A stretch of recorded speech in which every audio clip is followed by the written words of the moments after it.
Moving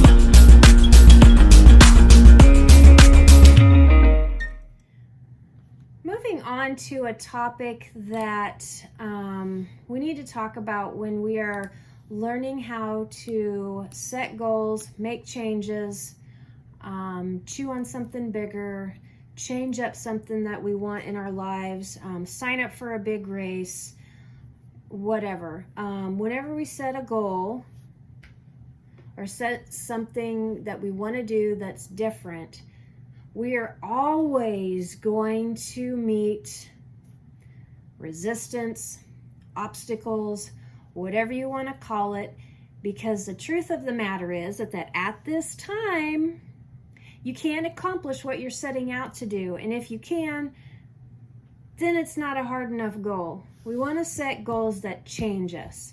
And if we set those goals, those dreams, those passions, what's going to happen is you are going to meet resistance. You are going to meet obstacles.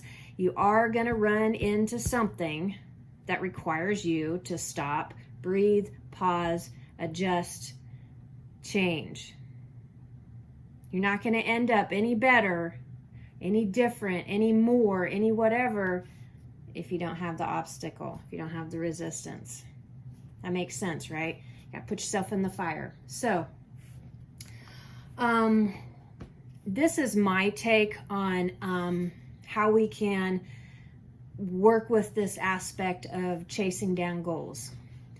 I would be super duper interested to see what Jennifer Lynn comes up with, what her words are, because this comes from my warrior kind of aspect of it. We work so well together because she's kind of a little bit of the opposite. But we're going to go with more of probably a harder warrior's aspect to it. Grace and grit, though. So the fact of the matter is, it is a truth. Obstacles lead to resilience. Period. And this is where we are faltering as a society, as human beings, because we generally back down and we try to avoid the obstacles, or we don't look at them. We're afraid to be afraid to meet them. Okay. So, if you believe obstacles and how you handle them leads to resilience, listen on. What are obstacles? Okay, things that are getting in the way. Duh, right? Let's see. I wrote out some things. For example, a lot of things that I've heard in my coaching practice. My spouse isn't supportive. My job is too hectic. I focus on my kids too much. Or they don't actually say that. You see that. Like in social media land. They say one thing to you, but they actually do something different. I don't make my workouts a priority. I don't make myself a priority. I self-sabotage. I don't plan very well. I procrastinate. I procrastinate because I really don't want to work hard. I procrastinate because I don't want to catch up on the things that I lost. That self-critic there, that voice, super loud there. I just don't want to. Like, I don't want to work. Or maybe I set a goal that I just don't want to. Or maybe I'm comparing myself or trying to catch up with the Joneses over there, and I didn't actually set a goal that I want to do, so then we don't do it. I'm tired. I don't sleep well. I can't get to the gym. Just a plethora of obstacles. There's so many obstacles, like, oh, I was sick, or I don't feel good, or the legit ones, like the pool schedule is stupid, or, my spouse isn't supportive, and so I have all these kids and I have these responsibilities. So obstacles or this resistance, comes in a lot of different flavors, like legit ones and excuses and BS, and kind of the soft ones and the tangible logistic ones, right? And so if we understand that and we kind of try to separate those out a little bit, this article is that I see both causing issues, and interestingly enough, some of the more legit ones that you would think that people would be more creative on or whatever, they don't. They just kind of like let it go and don't like stick to it. So I think that some legitimate ones actually lead into some of the softer ones. That's a double whammy. Okay, so I think we're going to talk a little more heavy right now in this one on the excuses and the BS stuff that we're letting get in the way. Like, this is me. Not planning or preparing, packing, whatever, getting myself ready, and instead I watched 3 episodes of The 100. Okay? I'm self-medicating, and I'm really not prioritizing my main goals, my main priorities. And then I have to ask myself, why am I self-sabotaging like that? Okay, I know the reason. However, legit things, weather, pool schedules, adulting responsibilities that really get in the way. What are we gonna do with those? So, taking a breath, and let's take a minute. Take a minute. Dawn, you're there. Take a minute and think about what's an obstacle that I have that's getting in the way. And let's pick one that's more of that softer excuse BS one. And put it in your mind. And let's use this as an example as we go through this next thing. Because I think the power is it's very powerful to work on this one. You know how to handle the BS excuse one. The logistical, legit one, the adulting stuff will follow suit. Be stronger.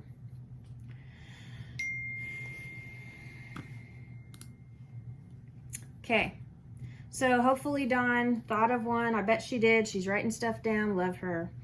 I do this stuff too. I'm like, okay, let's engage. Yes. So if you have an excuse, you have something in your head, you write it down. And it's an excuse in and of itself when someone says, well, I don't like journaling and I don't like to write stuff down. I don't care. You have to sign your name to get a prescription. You have to do this to do this. You have to do that to that. Why in the world would you not write something down that's really getting in your way if that's what's going to work? Write it down. Okay? Just do it. Brush your teeth. Write it down. The act of writing changes your brain. It changes your thought processes about it. And when you write it down, if you are in a quiet, non-stressed, okay, I'm calm, and I love myself kind of space, just write it down very objectively. Don't write slash marks on it. Don't do none of that. Just write it down. It becomes objective on a piece of paper, and it's going to help you do the rest of the stuff. And it also engages your mind differently because you're now writing. It's not just mental. Getting stuff on paper helps tremendously break this stuff down. And you're probably not going to lie on your piece of paper. You can lie in your head because oop, poof, it's gone. But if you're writing down a lie, that's something else. Okay? That's a good point, isn't it, Dawn? Okay, here we go. So write it down and then ask yourself why. Why is it like that? Why am I doing that? And do not take I don't know for an answer. Okay? Don't take I don't know for an answer. Continue asking yourself why. Make yourself sit there until you get the answer that feels like a truth. And you're going to feel it here, and you might feel it here, and you might sigh a little bit, and you might have just kind of like a surrender feeling or whatever. That's fine. Let that flow away and just write down your why. Okay, try to keep a lot of this emotion and stuff out of it though, because we're still trying to stay pretty objective with this, okay? Not judgy. We don't want the inner critic saying, rah, rah, rah, rah, rah.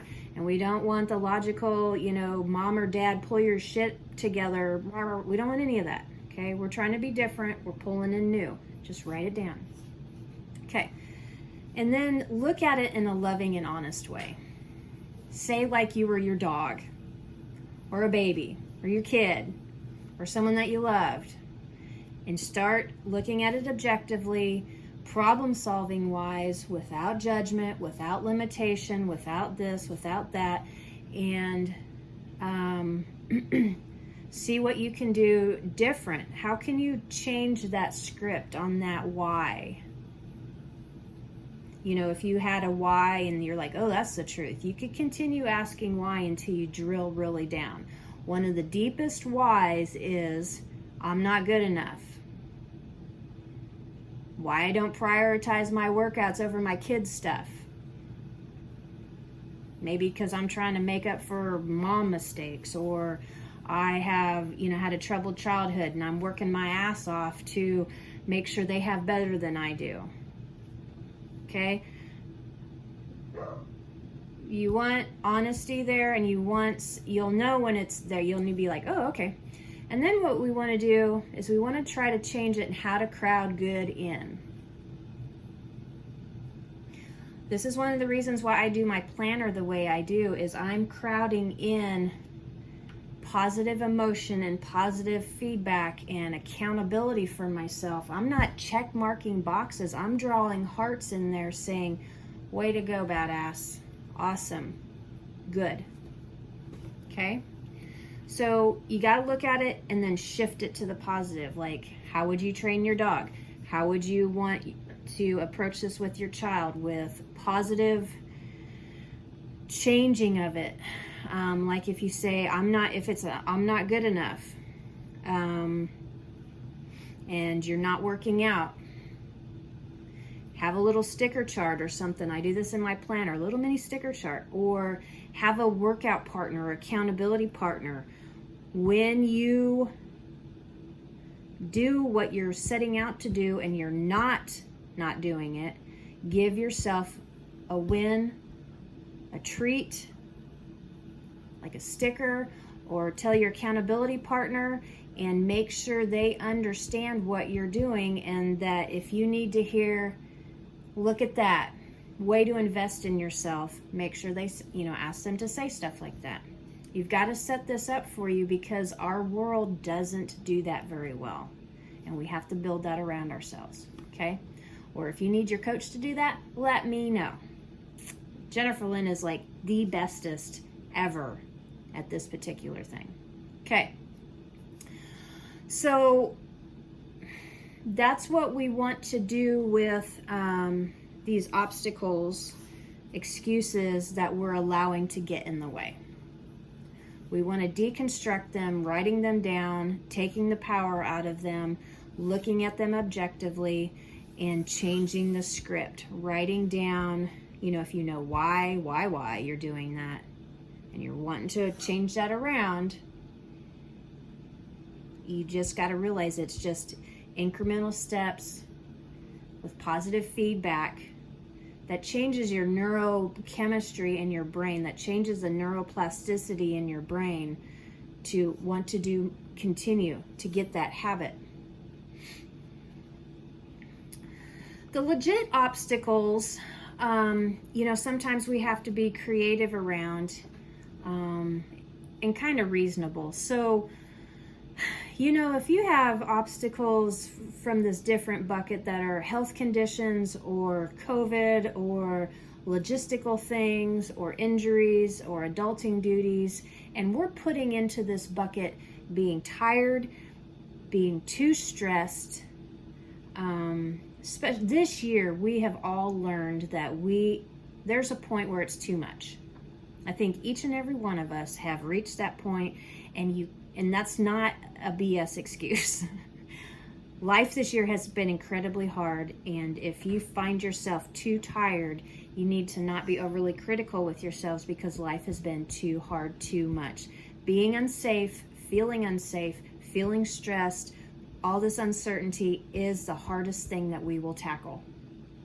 And some of us don't quite understand it like that. We're not quite acknowledging that, and it wears the body down. And then if, you have peoples that you're responsible for, that just escalates, especially for moms, probably teachers, all the police, everybody. It's just, anyway, put stress in that bucket as far as a legit, and this is why I say you have to be kind of reasonable. If you're like one of my athletes right now, her daughter is sick, and she's putting that into a BS excuse a little bit of why she's not getting her stuff done. And we need to tell her, look, it's too much. It's just too much. You need to be a little more reasonable and just like you can't go into it like we usually do with, oh, well, you can do anything. You're Superwoman. Pull your bootstraps up. No. That's how you destroy your hormonal system and you end up really, really, really sick. Okay. So, but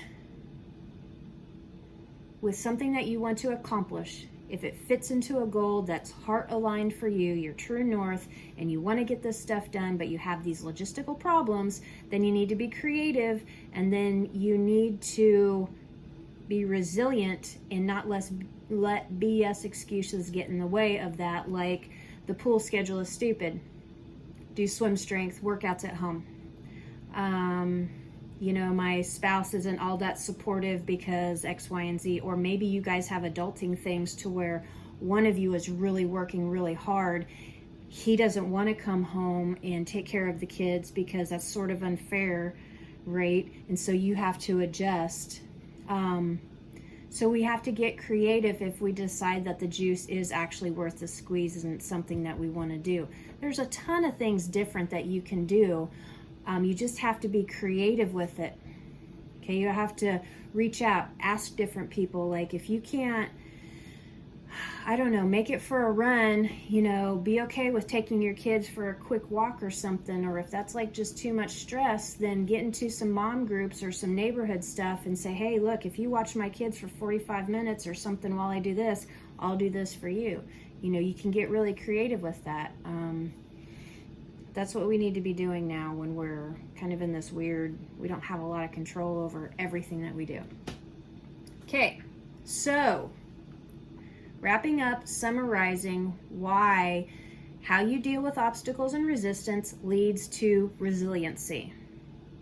The king of all of this, resilience. Number one, so on the daily, how to think about this. 10 things. Number one is awareness is king. Key, awareness. You got to know what you're doing. Like, oh, shoot. Here's an obstacle. All right. Resistance, whatever it is. Write it down. Writing it down and committing to handling it is queen. Being honest and kind, objective and real. Number 4, breathe into it. Get into a calm space. Align yourself with your true north, your passion, your purpose. It takes a moment. This is why we really push meditation, being mindful. When you're in the thick of things, if you have practiced it, you can do this in a heartbeat. Boom. Okay? Breathe into it. Get calm. Line up to true north for a second. You've written it down. You ask yourself why, and you write it down. You write truth down. Number 6 is be kind and objective. See about adjusting fire. Okay? If you're just too overloaded and need a break, wash it away. Be okay with it. Let it go. Restart the next week. Or you're just being pissy pants and lazy. Commit to, okay, and then commit it to somebody. I'm going to do this, and if I don't do it, message me back, and you have the right to blah, blah, blah, whatever it is, whatever you need to be accountable. Number 7, after you've kind of processed this real quick, and this stuff can be easy once you've practiced it. Boom, boom, boom, boom, boom. Work to write a different story. If it's an excuse or a BS thing that's getting in the way, write out real quick, once you're in that calm space, what that rock star version of yourself would do and how it would feel. Write it down. Write down a news story, short, simple, and sweet. Own it, practice it. Practice it. It's not going to feel like normal, obviously, because you're trying to do new things. What would that rock star version of yourself do? Or what would that person that you admire do? And how would you feel? Can you accomplish that? And if you get stuck, share it with someone that has similar goals and that rolls the way you do or want to. If you have a tribe that's pissy pants, don't share it with them. But if you want to make changes, you've got to share it and be held accountable to somebody that you want to be more like. It's that energy. They'll help you raise your energy up, help you see things differently. They'll give perspective that will lead you more towards how you want to be or you want to do things different. You could send it to your coach, maybe. I don't know. Get creative. Try other things. You know, if it's a legit issue, shoot, try other things as if it's a BS issue. You just have to be creative, and you have to be like, oh, it's COVID, I'm not going to do it. Oh, it's hard, I'm not going to do it. I need to get to the gym, and I'm not going to do my strength training. No. Number 10, explore. Repeat if it works. This is where writing it down really helps. Because you can write, oh, that didn't work. Okay. We'll change it up a little bit. If it doesn't work, just don't throw the process out. Try to adjust it a little bit and then try again. Even if it didn't work the first time, maybe you should try it again and try it again and try it again. I mean, you didn't get up and start walking like on the get-go. Most of us didn't. We didn't learn how to tie our shoes like at the first time. And we didn't learn how to unclip off our tri-bike and not fall over that first time. Repeat it. Adjust a little bit. Don't quit. Okay. Ta-da!